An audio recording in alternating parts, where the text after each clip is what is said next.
So with all the fire spreading around, I think it's time to orchestrate something new.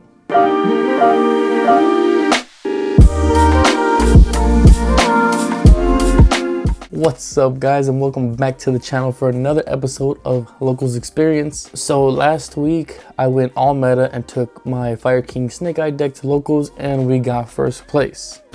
But I did not record because I wasn't feeling 100%. Of the 4 options, Orcust Runick was the #1 choice to be used in this week's Locals Experience video, followed by Dynamorphia at a close second. So hopefully we're able to wake up this deck from its slumber and freeze all that flashing fire that's been going on. Alright, so let's get packed up, ready to go, and cue the B-roll.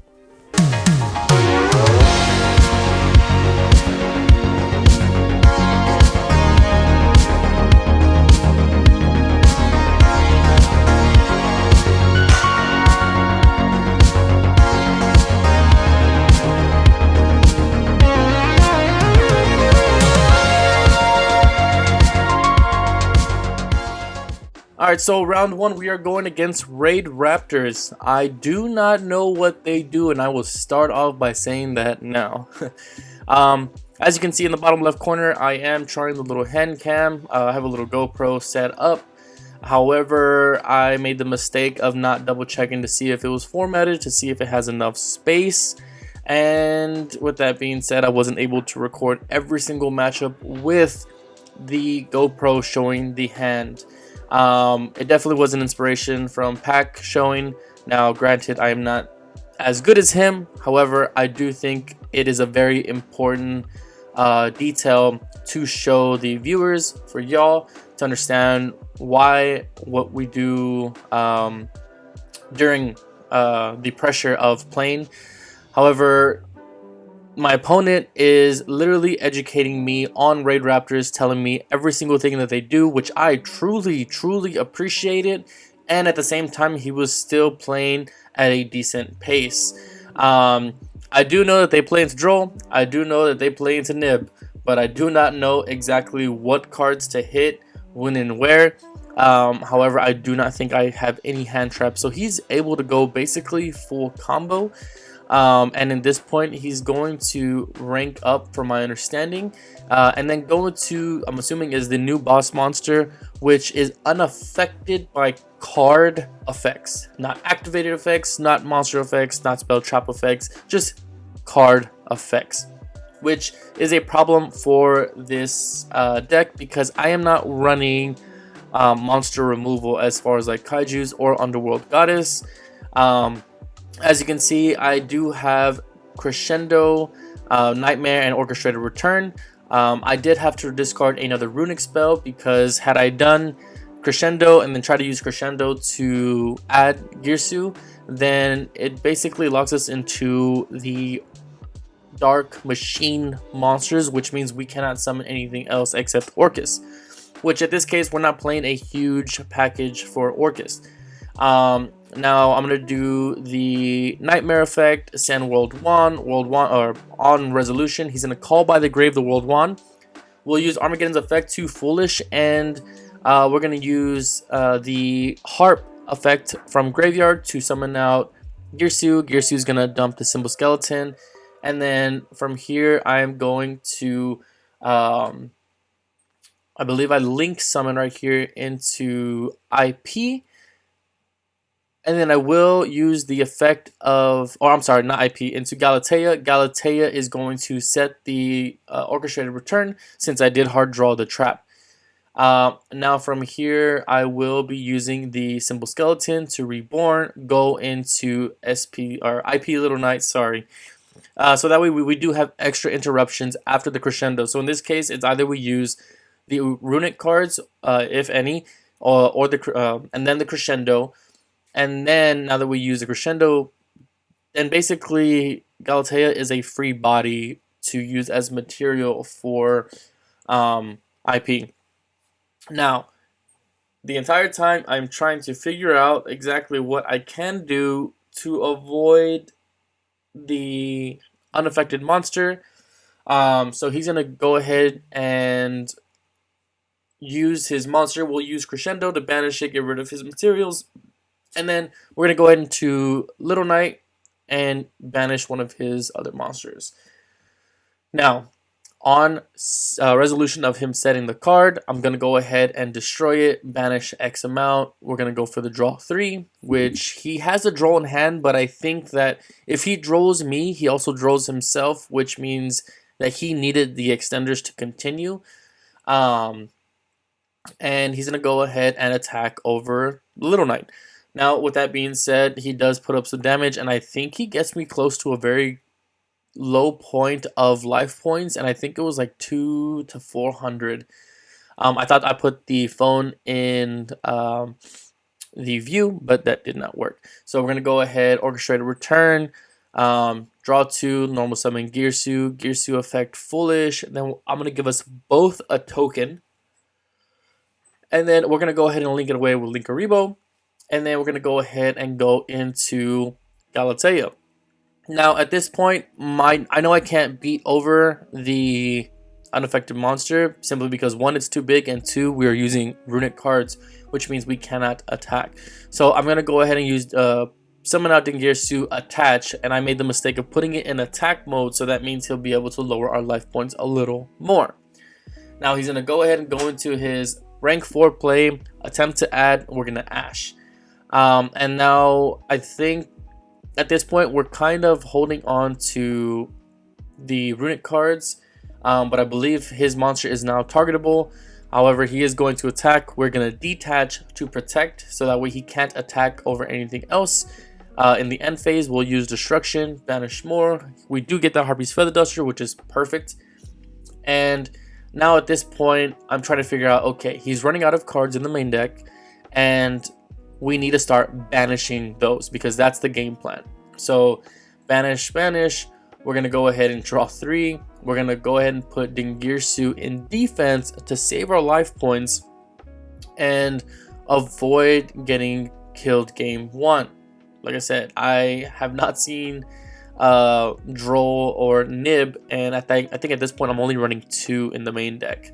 So from here, he is going to detach to I believe summon 2, and then we're gonna do Smiting Storm, banish 4, and I believe right now he has like maybe 6 cards left in deck. So we're getting really close. Now I know that we have the detach, and we're gonna say that detach because he might be able to attack over it. So to avoid that, I am gonna be using the Slumber in the battle phase, so that way we don't have to detach, and we take no battle damage, and we banish cards on top of his or from his extra deck, right? So we are going to use Destruction right here to bring out Sleipnir. Sleipnir is going to banish them 2 monsters, basically at a home SP Little Knight.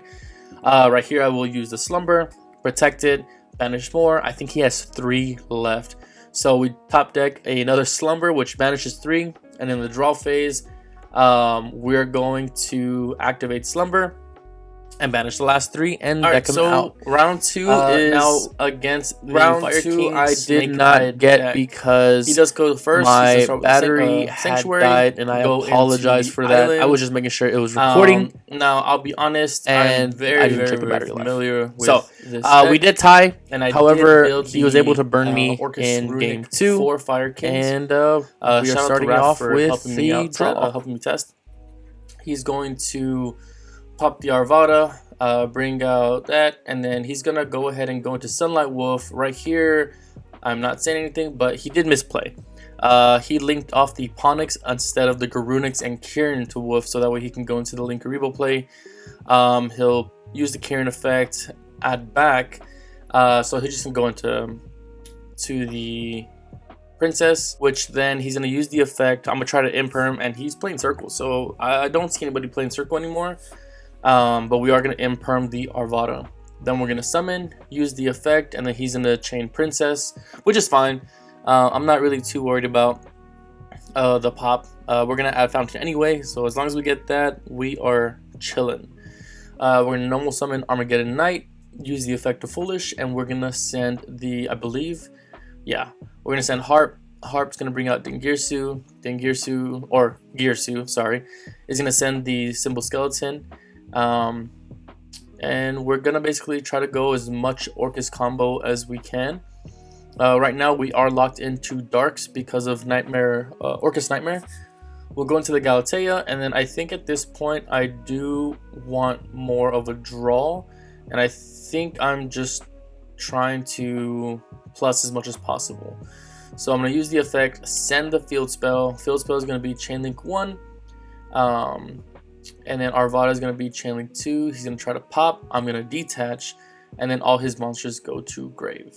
So that's basically game 1, and off to game 2. Alright, now game 2, we are going to go second. He will go first. He's going to activate the bonfire, add the ash, play into troll. He's going to summon out the Ponix and basically try to go as much combo. Now, I don't know if we drew any hand traps or any interruptions. I did take out Ash from the deck because Ash is in the main deck. But I think I did put in Ghost Mourner. Ghost Mourner has definitely been seeing some play, and is a pretty good card right now, especially if you're on a shifter. So at this point, he is going to play into Nib. We're gonna nib his board, and I think from here, I think he has a Sinful Spells. No, he already used it. So he'll do Talents, draw 2. He does have Cross Out in hand. He's gonna set 1 and pass. So from here, we're going to do Destruction, pop his cross out, banish a few, basically start the out resourcing. We're going to go ahead and summon right here, Hugin effect, discard. Alright, so we are going to activate Cosmic Cyclone, banishing his field spell. We'll use Slumber, banish top 3. We banish the Populist, cross out, and Ghost Ogre. And so from there, we're going to go ahead and link into SP. SP, we're going to banish, I believe, the Runics, because the Runics is the only thing that's going to be reoccurring. Yeah, and then we're going to go ahead and set 1 and pass. I believe we do have a Ghost Mourner in hand, so he's going to do Oak effect, and then we're going to target with SP to banish them, and then he's going to use Snake Eye Ash. We're going to chain, and then he's going to attempt to use the Kieran, and we are going to impermit. So from here, he's going to go for the draw 2, hoping that he draws something. And we're going to go for the draw. However, he does have the Ash. He did have the Kieran on board, so right here, he's just going to attack for some damage. And now he's going to go for the Witch. So Witch set the Wanted, because the Sinful Spoils is in grave.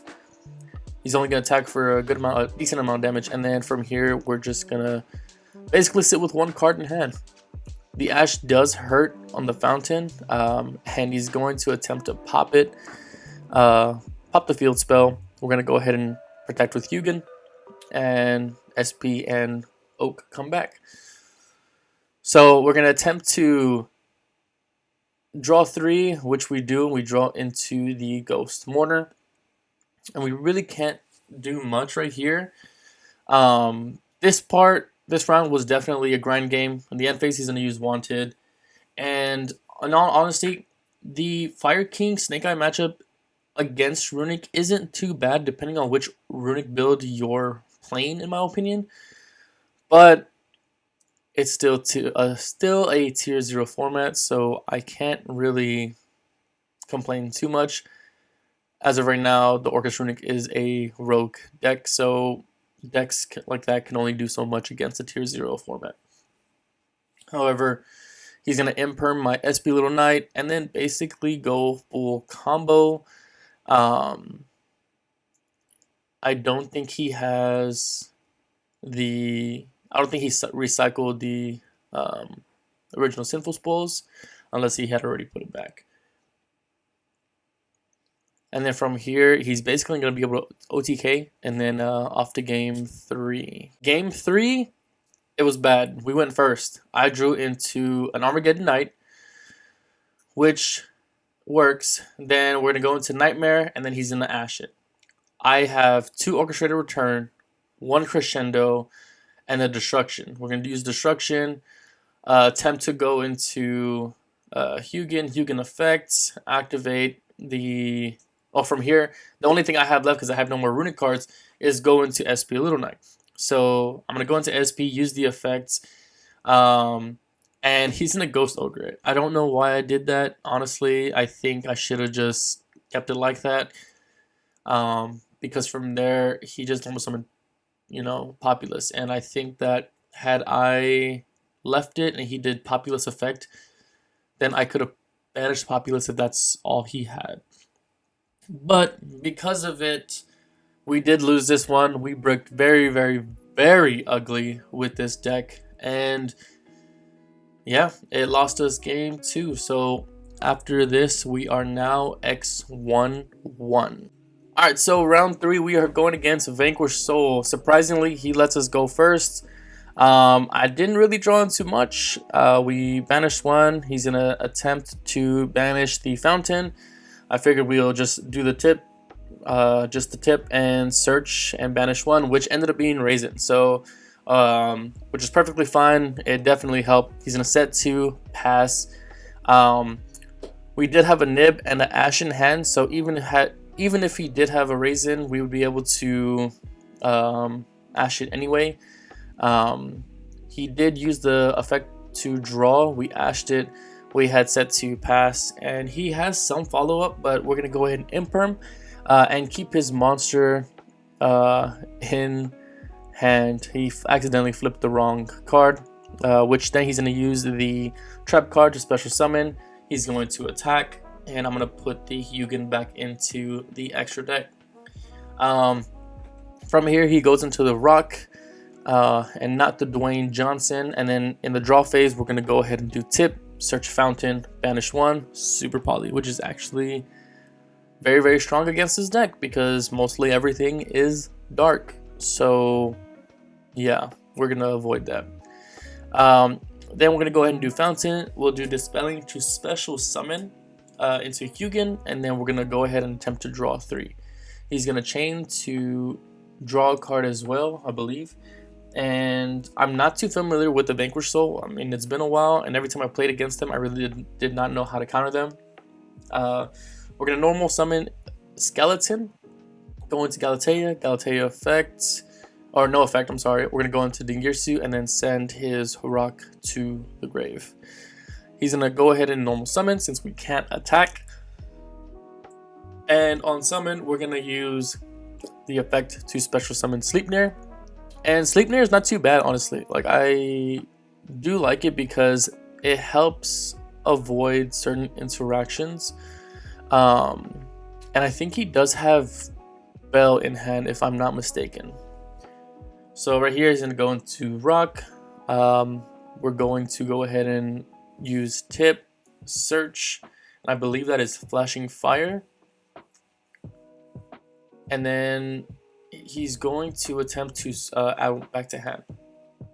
At this point, I am definitely out resourcing him because he is losing a lot of cards to the banished pile. He tries to target 2 and then put Book of Moon 1. At that point, we avoid the targets. I believe was the question here because he did chain to swap out, which he did, so it lost the target and he won't be able to Book of Moon, which is perfectly fine. So he passes turn, and we're gonna go ahead and draw 3. He's gonna go ahead and go spell, which I was right, he did have it in hand. And honestly, I read Sleipnir. I did not know that in your opponent's draw phase, when they add a card to hand, I read that except in the draw phase, you can actually summon tokens, and I didn't realize that until like way later. And I was like, oh, okay, perfect. That means we can give ourselves some tokens, some bodies to bring out or to use for SP, at least to help us gain some advantage, which that was a misplay on my part. So right here, we're gonna go ahead and I believe we set Crescendo, kind of help just stop him basically and prevent him from playing, and then he's gonna go ahead and concede. I did not get round 2 of the Vanquish Soul. of the Vanquish Soul match, only because my battery died. I did not check the battery. I was only checking to see if it was recorded. However, we did end up winning that match 2-0. Alright, so round 3 of the tournament, we're going against Pure Horus, which is piloted by my brother. I'll be honest, Pure Horus is definitely a crazy decent interaction, but it's very strong. Now at this point, we're gonna go ahead and normal summon Girsu, use the effect to Foolish, he will Ash. I'll then use a secondary effect to give us both a token. And if you don't know what all the Horus monsters do, basically if any of their other cards that they control leaves the field, one prevents from targeting or attacks. Imseti will be sending non-target any card on the field to grave. And then Happy basically targets up to 2 cards, I believe, from either their grave or banish and add it back to hand, which means that he can add back the sarcophagus if he wanted to, and then just reactivate it anyway and then just proceed. Now the problem with the Pure Horus deck is that it can brick, and if you stop it, then it is what it is. However, we stopped the Happy, and I believe we did stop the Imseti, and right here we're going to send the Imseti so that way he can't send it to Girsu. He's going to go ahead and use Happy, recycle back his monsters. We're going to use Hugin, discard Nibiru, because even though this deck can play into Nibiru, he does not. We're going to normal summon Girsu and then use Girsu's effect to Foolish Orcust Nightmare. And then he's going to use his Shuffler and shuffle back my cards that I need in the grave. But we're going to go ahead and pass. He's going to go ahead and tribute into Fenrir, use Fenrir's effect. Then he's going to use Sarcophagus. Sarcophagus is just going to flood the board with a bunch of his monsters. And at that point, he's one summon under Nibiru. So we're going to use Slumber to target his Fenrir to make sure that he cannot attack and banish it face down. He'll attack into Girsu. He's going to attack and basically just we can't do anything. So off to round 2 against Pure Horus. Round 2 against Pure Horus. I believe we are going first. I set it in the Cosmic Cyclones for his field spell and his Sarcophagus. I'm not gonna lie, my hand was not great. I had a Cosmic and I had the Destruction. I'll be honest, I should have just set the Destruction, because that leaves me with 2 interruptions. One for the field spell in case he drew it, and the other for the Sarcophagus. And you're going to see exactly why I should have done that. However, at this point, I think I was already tilted from me being bricked up against the Fire King matchup. And anytime I go against my brother, it's always fun. So I don't try to think too hard. However, I was trying to at least do decent with the deck. Since we're X1-1, all I have to do is win this one. Even though we may not top because we had the draw, it is what it is. So we set the Cosmic, ended on SP, and he's going to activate the field spell. We're going to chain Cosmic, and he's going to special summon Fenrir. We're going to banish it, because even though, yes, he's going to have another Fenrir, he's just going to banish my SP little down. SP Knight. And we're going to scoop, because he just added the Sarcophagus, and just, yeah, we cannot do anything. So with that being said, I appreciate everybody. I will be uploading new stuff. I have an OTS event this weekend and Houston Regional. So hopefully I can record for the Houston Regional for y'all and give y'all a little more content to enjoy. So I appreciate y'all guys. Peace.